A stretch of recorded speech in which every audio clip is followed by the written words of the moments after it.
3 забрани и збогум на возачката дозвола. Пратениците ги изгласаа законските измени со кои од 1 февруари целосно стартува системот Безбеден град. Најновите правила ги опфаќаат законите за сообраќај, возила, полиција и санкции, а во најава се измените во кривичниот законник. Најстрогата мерка. Возачот што 3 пати во рок од 4 години ќе добие првосилна забрана за управување со возилото од иста категорија, ќе остане без возачка дозвола. Судот ќе му ја одземе дозволата, а сторителот на прекршокот нема да смее повторно да полага возачки испит најмалку 1 година. Сообраќајниот прекршок ќе пристигнува директно кај возачот преку SMS или имејл со фотографија како доказ. Ако платите во првите 8 дена, ќе платите половина казна. Но исто така, ако не го ажурирате телефонскиот број или имејлот, следува глоба од 100 евра.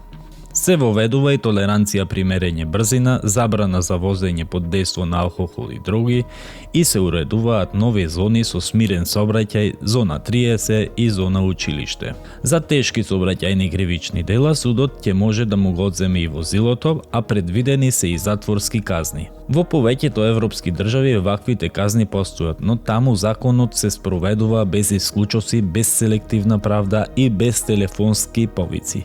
Кај нас прашањето не е дали казните се драконски, туку дали државата конечно има капацитет да ги спроведе еднакво за сите, зашто без доследна примена и најстрогиот закон останува уште една добра мера на хартија.